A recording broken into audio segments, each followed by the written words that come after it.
habe heute meine Simme rausgekramt und will die ein bisschen aufpimpen. Viel Spaß dabei!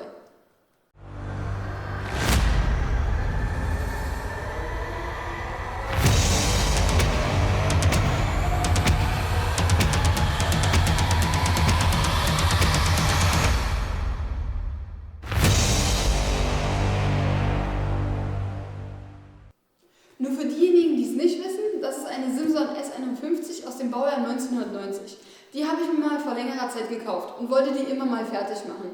Bin aber nie dazu gekommen. Jetzt will ich es endlich mal angehen. Hier waren schon ein paar Experten dran und haben die umgebaut.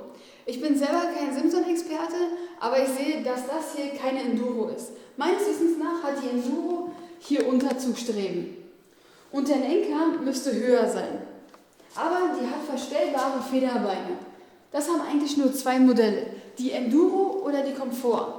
Da es keine Enduro ist, war es wahrscheinlich ursprünglich mal eine Komfort. Das ist aber alles nur Spekulation. Wie dem auch sei, ich mache daraus jetzt eine S51 Komfort. Wie man sieht, habe ich schon ein paar Teile hier und ein paar Teile kommen noch. Ein komplett neues Tankset in Billardgrün. Das ist jetzt nicht original, sondern ein Nachbau. Das sieht man daran, da hier das Wirbellogo fehlt. Einen komplett neuen Auspuff, ein Schutzblech für vorne, eine neue Sitzbank, die alte ist verrostet, einen neuen Vergaser, Fußrasten, Hebel und so weiter. Heute fange ich damit an, die Simmeringe zu tauschen. Die sind undicht. Das merkt man daran, dass unter dem Moped ein Ölfleck ist. Ich habe die Simme auf die Werkbank gewuchtet, so kann man besser filmen. Als erstes muss der Seilzug für die Kupplung raus. Dafür drückt man den Kupplungshebel nach da und zieht gleichzeitig das Seil in die gleiche Richtung.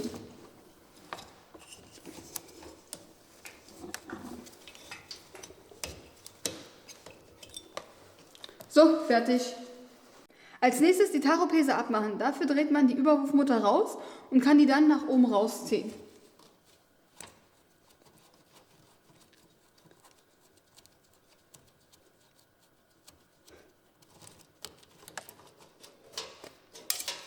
Nun kann man den Seitendeckel abschrauben. Dahinter befinden sich die Simmeringe, die getauscht werden sollen.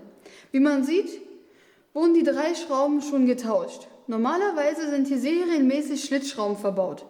Jetzt sind es Inbusschrauben. Auch egal. Jedenfalls müssen die raus.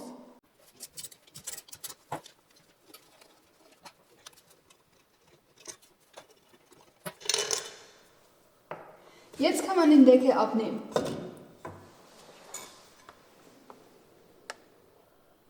Was man sieht, ist ein rotes Polrad oder Schwungscheibe. Das bedeutet, dass hier serienmäßig eine kontaktlose Zündung eingebaut ist. Und das ist sehr gut. Kein Unterbrecherkontakt. Das Polrad muss ab. Dafür schraubt man die Mutter hier ab mit einer 17er Nuss. Abschrauben kann man die mit dem Schlagschrauber. Da spart man sich das Gegenhalten. Aber nicht wieder mit dem Schlagschrauber festziehen.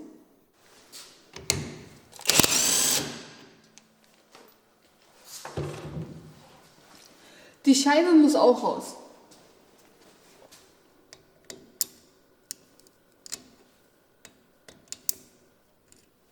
Um das Polrad abzuziehen, braucht man so einen Polradabzieher. Den bekommt man schon für unter 10 Euro. Den schraubt man hier rein, bis es nicht mehr weitergeht. Die Schraube schraubt man auch rein, bis es nicht mehr weitergeht. Jetzt mit einem 22er Schlüssel hier gegenhalten. Und mit einem 17er Schlüssel die Schraube weiterschrauben, bis das Polrad locker ist.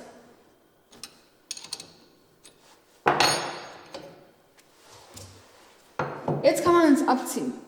Man muss kräftig ziehen, weil es noch an den Magneten festhält. Falsch drauf machen kann man das Polrad nicht. Es passt nur in eine Position.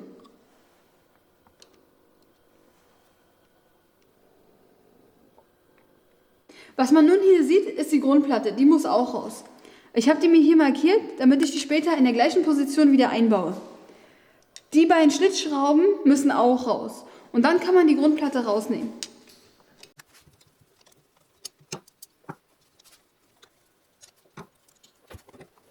Wie man sieht, hat schon mal jemand den Simmering gewechselt. Die Originalen sind braun, der ist blau, aber trotzdem ist er undicht. Und man sieht, von wo das Öl austritt.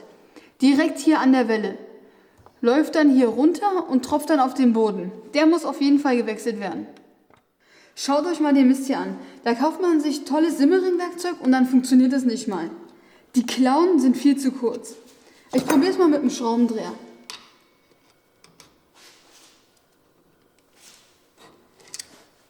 Funktioniert. Der Simmelring ging mir etwas zu leicht raus. Also habe ich mal nachgemessen und der blaue Simmelring hat einen Außendurchmesser von 46,5 mm und der originale braune Simmelring hat einen Außendurchmesser von 47,4 mm.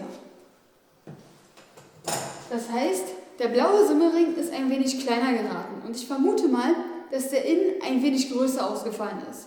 Darum auch der Ölaustritt an der Hauptwelle. Bevor der neue Simmelring reinkommt, mache ich erstmal alles schön sauber. Dazu nehme ich einen fusselfreien Lappen und Bremsenreiniger.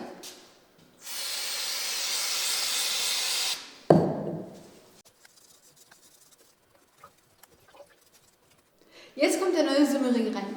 Den vorher schön einölen und dann einsetzen. Ich habe leider keine lange Nuss, die darauf passt. Darum treibe ich den mit einem Stück Holz rein. Das geht auch ganz gut.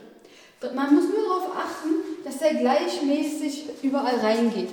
Der Simmelring sollte bündig mit der Kante hier sein.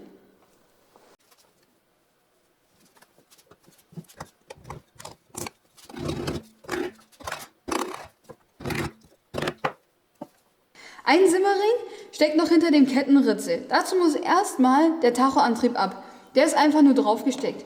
Danach muss man die Mutter hier mit einer 24er Nuss abschrauben. Aber vorher muss man das Sicherungsblech hier zurückkloppen. Das macht man am besten mit dem Schraubendreher.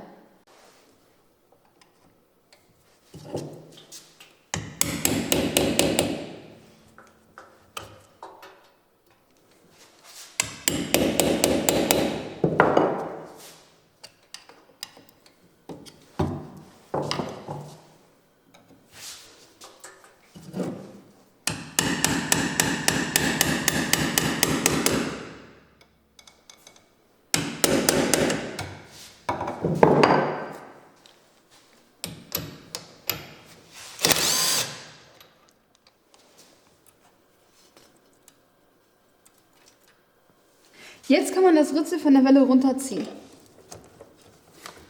Und da sieht man auch schon den Simmelring. Ich würde sagen, dass man die 4 Schlitzschrauben rausschraubt und das ganze Teil abnimmt.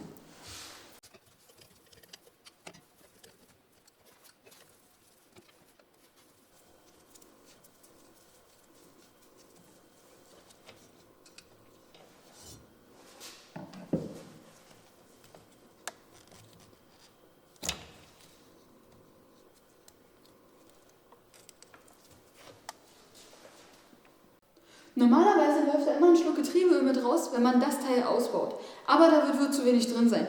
Als nächstes haue ich den alten Simmelring raus und entferne die alte Dichtung vom Gehäuse und kloppe einen neuen Simmelring rein. Dann kann man das Teil wieder einbauen.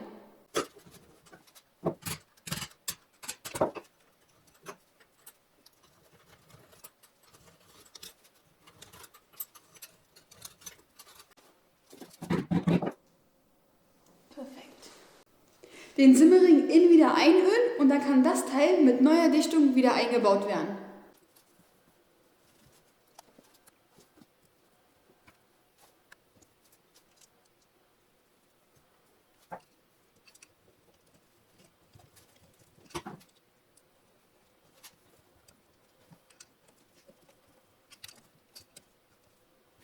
So, die 4 Schrauben werden über Kreuz mit 6 Newtonmeter festgezogen.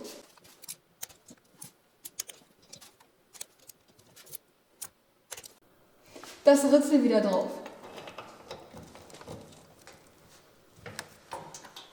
Dann kommt die Sicherungsscheibe drauf. Leider habe ich keine neue da und muss die alte nehmen. Aber im Regelfall muss die neu.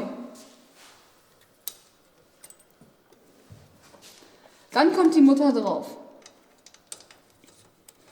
Die wird mit 25 Newtonmeter festgezogen. Hier an der Fußbremse kann man gegenhalten, damit sich das nicht mitdreht.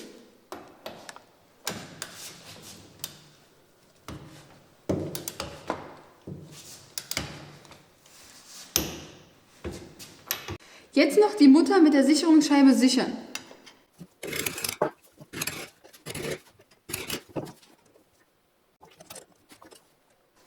Den Tachoantrieb nicht vergessen. Jetzt kann der Rest wieder eingebaut werden. Die Grundplatte muss mit der Markierung übereinstimmen. Dann kommt das Polrad drauf. Die Mutter wird mit 20 Newtonmeter festgezogen.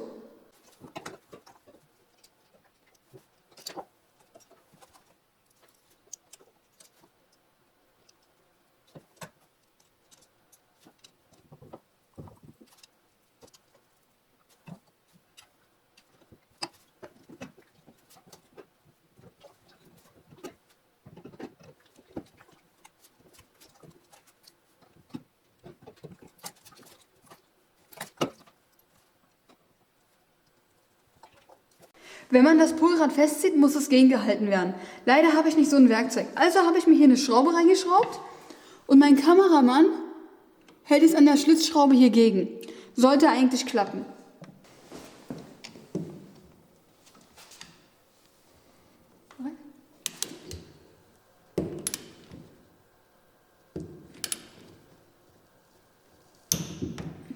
Funktioniert.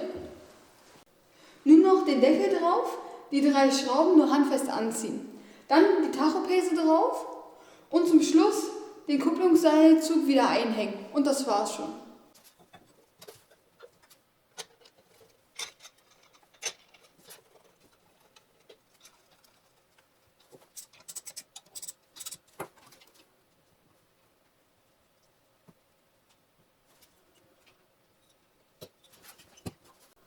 Die beiden Simmerringe sind für die andere Seite, aber die mache ich nicht heute. Was mich immer noch ärgert, dass ich keine neue Sicherungsscheibe da hatte. Ich habe so viele neue Teile und Dichtungen da, aber diese blöde Sicherungsscheibe nicht. Nicht, dass ihr denkt, ich veralbe euch. Ab hier sind alles neue Simson-Teile drin.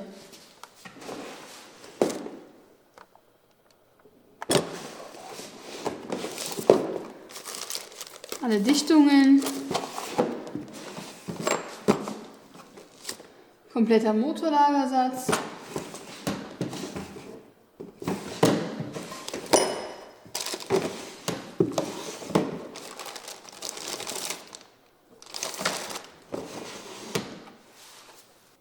Aber keine verdammte Sicherungsscheibe.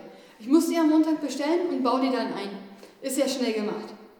So, das war's auch schon wieder für heute. Vielen Dank fürs Zuschauen. Wenn es euch gefallen hat, lasst mir gerne einen Daumen nach oben da. Und wenn ihr mich immer noch nicht abonniert habt, auf den Abo-Button draufklicken. Also, bis zum nächsten Mal.